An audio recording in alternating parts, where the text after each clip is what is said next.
Hey, it's John, TrueVintageGuitar.com. This is from 1961. It's a Gibson ES-335TDC, factory Bigsby wiggle stick, dot neck fretboard, original cherry finish. I love this guitar. If you're following me on Instagram, at TrueVintageGuitar, try to keep those stories pretty fresh so you can kind of keep ahead of what's going on. But if you're following me on Instagram, then you've probably seen this guitar before in my stories back in maybe April. That's one of the things I wanted to do, is try to get some videos up to tell stories about where these guitars come from, a little more information about their history, that kind of stuff. So yeah, if you've been following on Instagram, then you've probably seen this one before. Back in April, you might have seen it in the Walmart parking lot after a long drive. Story on this one's pretty simple. I was just cruising around on the internet looking for vintage guitars for sale, seeing what's out there that catches my eye, and ended up seeing a 1963 Fender Precision bass, factory sunburst finish, very clean guitar, original case. Was looking at it, was like, man, that is a little more than I need to be spending on one of those, but it just looked awesome, really, really clean. Kind of looked like no one had really messed with in the past couple of decades.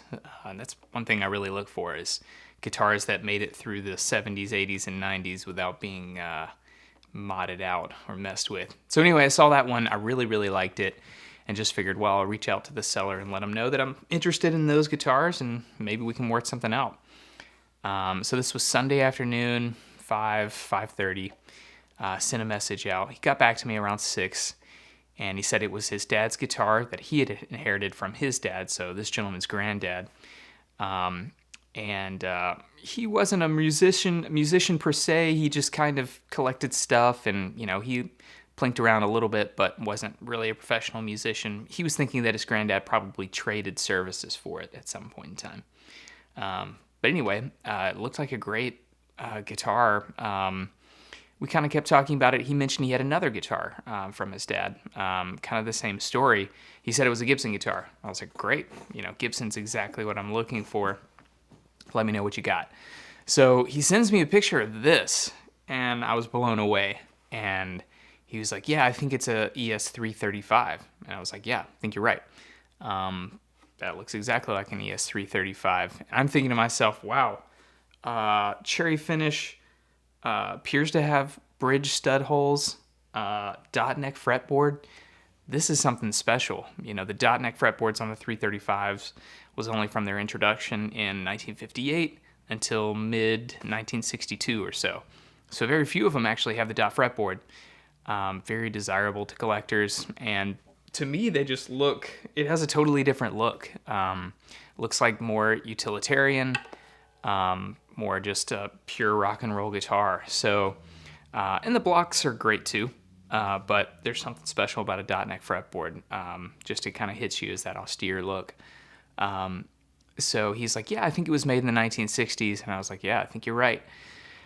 We kind of talked about the history of it. He didn't know much about the history. He thought it was probably the same thing. His granddad probably traded services for it a while back. And this one wasn't as clean as the Precision bass, but it still looked nice. I didn't see any issues, didn't see a headstock repair.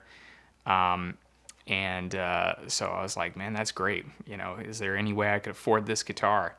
And he quotes me a price, and it seemed really reasonable. So I was like, yeah, I wanna go through with the 335. I don't know about the Precision bass, but at least the 335, I want to buy that guitar. So they're in Houston, Texas. I'm in Birmingham, Alabama. It's about 10-hour drive, and it is Sunday night at about 6:30 p.m. By this point. And I'm like, man, I'll get in the car right now to go buy that guitar as soon as I can get there. But I need some kind of reassurance that I'm not going to get in the car, drive 10 hours, and show up and the guitar's gone. I'm just not going to do that. I can't risk that much time, 20 hours drive time for nothing. So he said, okay, I'll give you the opportunity to buy this guitar tomorrow at the price we discussed. And if you're not here tomorrow, it'll go back to market. I said, that's more than reasonable. Let's do that. So I ran around the house packing up all my stuff. Luckily, my wife was not having to teach school the next day, so she was going to be able to take care of the dog. So I loaded up, and about 7 p.m. I left Birmingham, Alabama. Drove about 4.5 hours that night. I think I stayed in Louisiana, just over the border into Louisiana. and could hardly sleep, of course. Got up the crack of dawn next day, got there, and as I'm on the way down, he's kind of sending me messages indicating that they're willing to work with the price on the precision base. So I was like, that's great. Let's get there and check out the 335. If that's good to go, we'll work on a package deal for the P base, the 63 P base. So I finally get there, and we had trouble kind of figuring out a meeting spot. I thought we were going to meet at his bank, but then he wanted to meet at my bank. It's like, great, okay, we'll meet in the parking lot somewhere. So I pull up to the Wells Fargo in Houston, Texas, and they are there in a Ford SUV, and we're sitting there in the parking lot. It's 100 degrees, and he pops open the trunk, and there's 2 cases there. The 335 was actually in the wrong case. It was some kind of Gretsch case from the 60s.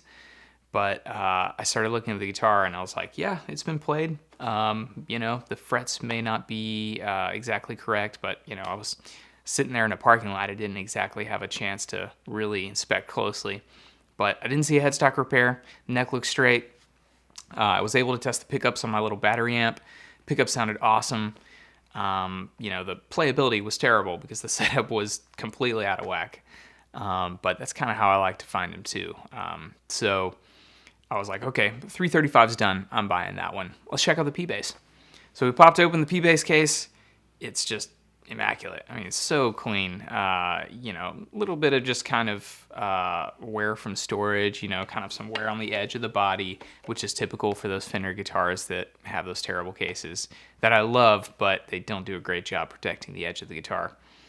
And I was like, man, P-Bass looks great. I was able to test the pickup. The neck wasn't straight at the time, but I figured that the truss rod was working since it wasn't sunk all the way deep up into the fretboard. So they gave me a price for the package. I said, sure, let's do it. So we walked in the Wells Fargo, and I asked them, hey, can we do this deal here in the lobby? And they were at first like, no, you can't do that. And then they were like, well, I mean, I guess if you're just kind of meeting privately, it's fine. So we sat there at the coffee table in the Wells Fargo lobby and counted out a bunch of $100 bills until they were happy. And then I was able to go back on my way. So headed over to the Walmart, and because it had like this shade area where I could kind of pop open the cases and show them on Instagram. So popped them up. That was why it looked like I was coming to you from I had just bought those guitars in the parking lot of the Walmart because it was right next to the Wells Fargo. So anyway, follow on Instagram at True Guitar if you want to kind of see these things as they come in. Anyway, this is a 1961 Gibson ES-335 that I bought in Houston, Texas after a 10-hour drive. And if you know anything about the 335, the thing about it is that there's kind of 3 things that make it special. Number 1, this is a semi-hollow body. It appears to be fully hollow, but there is a solid maple center block in the middle of this body. That was kind of the impetus of Ted McCarty, who was the president of Gibson from 1947 to 1966. He actually started, 48 to 66. He started in 47. He didn't become president until 48. And then he finally left in 1966. But he had a hand in designing all those cool electric guitars that came out in the 1950s. And this was one of his most important. What he was looking for was kind of the bright tone of the solid body, but kind of mellowed out and have that warm resonance of the arch-top hollow bodies that Gibson was known for doing since the 1920s. So that's why he came up with this one. So he's got that solid center block, hollow wings, cuts down on feedback at high volumes, but also gives it a really cool tone. The second thing that's important are these 2 pickups. These are humbucking pickups from Gibson. They came out in 1957, commonly referred to as PAF pickup. That stands for Patent Applied for Pickup. And that sticker was on humbucking pickups until 62, 3, you can find them in 64. But this guitar has both PAF sticker humbucking pickups. And then the third thing that's important is the 19th fret neck joint. So you've got all this fretboard out here to work with. You can, fret notes all the way up to the end of the fretboard. So those are the 3 things that kind of came together to make this one special. The early 335s had stud holes to mount a stop bar tailpiece. But the ones that were equipped with Bigsby's usually had covers. Sometimes you'll see the custom-made plastic plaque. These are kind of more rare, and I was a little bit unfamiliar with them at first. But yeah, they're just 2 black plastic circles covering the stud holes. Kind of see it in 61. You can also see like ground down studs, actually. So the tops will be ground down flat, and they'll just be kind of screwed in. A lot of times you'll see kind of pearl dots on the higher style guitars. But anyway, this one has the simple plastic circular dots covering the stud holes. It does have the factory installed Bigsby vibrato tailpiece. A lot of people call this the wiggle stick, the 5-speed. Yeah, this is a great vibrato. It's very, very kind of firm and stiff, so you're not slipping out of tune. But you can get that great, just kind of slow vibrato sound. And it's still got enough kind of break angle over the bridge to activate the body. So it's a fantastic setup. Dots on the fretboard, of course, 1958 to 1962, about mid-1962, you'll find the dot neck fretboard. I love the way they look. It's kind of austere compared to the blocks. Everything factory original on this guitar except for the frets and the strings. And one of these saddles here, you'll find the early ABR ones don't have the wire coming across to hold the saddles in. So that's probably what happened. String broke, saddle fell out. Pretty typical on vintage guitars. Everything else on this thing, factory original, clean. Great guitar. Here's how it sounds. Okay, very simple recording setup here. We've got a 1971 Fender Princeton Reverb amplifier, my personal amplifier. I love it. Gain set to about 3.5, decent. Just before breakup, really. EQs are set at whatever I thought they should be. It's about flat. Maybe it dialed back the bass a little up on the treble. A little bit of reverb. SM57 into a digital recorder, and should probably hit record on that. Okay, now we're actually going to get some sound out of that. So anyway, just going to do a little demo. I've got a drive pedal. It's an Ibanez Tube Screamer TS9, 1982 or 3. I think it's a black label TS9. Anyway, I'll show you that one too. So here's how it sounds.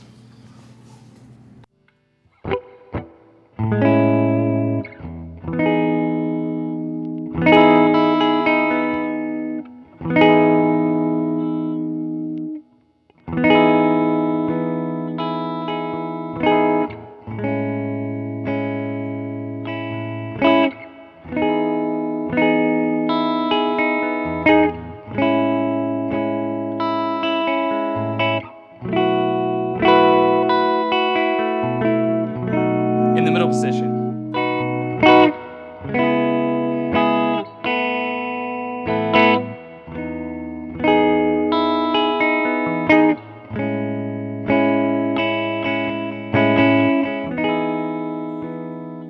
And we'll start off on the middle with some drive.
And that's it. That's a 1961 Gibson ES-335TDC. That's enough for me playing. You can go check out more pictures of the guitar at truevintageguitar.com. follow on Instagram. It's at True Vintage Guitar. Try to keep those stories fresh. Take you guys along for the ride if I go check out guitars. Maybe you can catch something good on the way in, get a good deal. So anyway, thanks for watching. You can subscribe if you want to see more.